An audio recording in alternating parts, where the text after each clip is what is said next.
Before that Narendra Reddy గారిని ఒకసారి వేదిక మీదకి ఆహ్వానిస్తున్నాము. 2000, 2001, 2000 కానీ ఎలా వెళ్తావు ఎక్కడికి వెళ్తావు అని ఒక 2 నెలలు ఒక కాకిలా తిరిగాను ఇంటింటికి.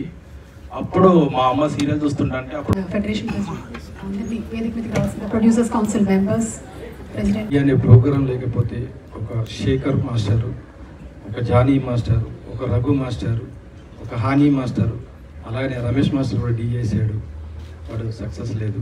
ఓకే, బట్ వీళ్ళందరూ ప్యాన్ ఇండియా స్థాయికి ఎదిగారంటే ఈరోజు ఈనాడే మా తోలి కోడి కోత మొదలై కాదది మా జీవన రణం.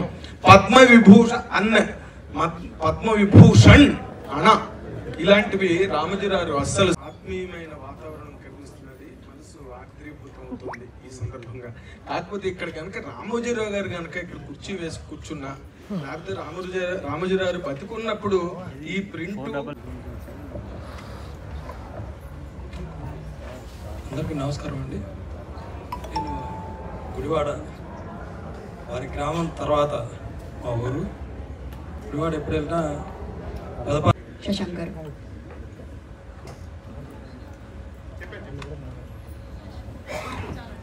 చాలు సార్. అందరికీ నమస్కారం అండి. ఆ మహానుభావుడి గురించి చెప్పాల్సిందంతా పెద్దలంతా చెప్పేశారు. నా వైపు నుంచి ఏంటంటే సినిమా చేశాను.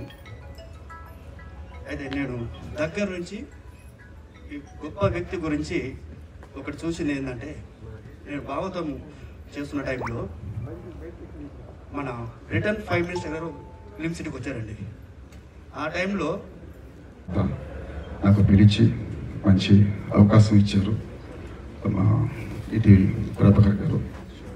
ఎందుకంటే నాకు కథ, స్క్రీన్ ప్లే, డైరెక్షన్ చేసి శుభలేఖ అనే ఒక సీరియల్, ఒక పెద్ద హిట్ సీరియల్ చేశాను. అది చూసి వారి చేయందుకుని పనిపించి వాళ్ళకి ఒక మార్గం చూపించారు రామోజీరావు గారు.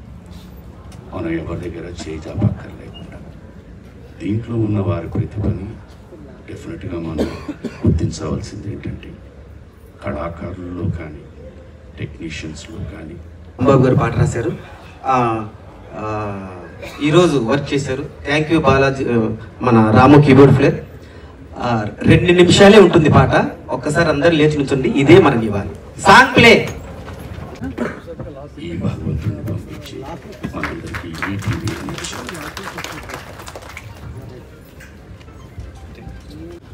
శ్రీ రామోజీరావు గారి నేను మొదలుపెట్టిన నా ఫిలిం కెరియర్ మౌన పోరాటం ఫిలిం నుంచి, అండ్ నేను మొదలుపెట్టిన నా టెలివిజన్ కెరియర్ శ్రీ భాగవతం నుంచి. సో 2 కూడా విశాఖపట్నం మూవీస్ నుంచి వచ్చినవే, ఈటీవీ నుంచి వచ్చినవే. నాకు రామోజీరావు గారిని కలిసే అవకాశం, అదృష్టం ఒక 4-5 టైమ్స్ కలిగింది.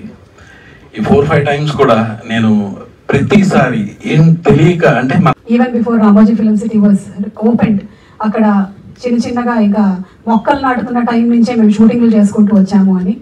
సో అలా ప్రతి ఒక్కళ్ళకి ఏదో ఒక అనుబంధం ఉంటుంది ఈ టీవీతో అండ్ రామోజీరావు గారితో.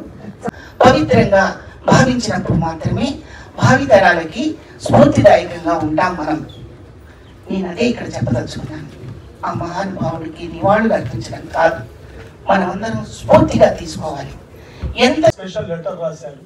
ఆ లెటర్ రాసి ఆరోగ్య పరిస్థితి బాగలేనందువల్ల రాలేకపోతున్నామంటే అక్కడికి వెళ్ళి ఇద్దాం అనుకున్నాం, అది కూడా సాధ్యపడలేదు.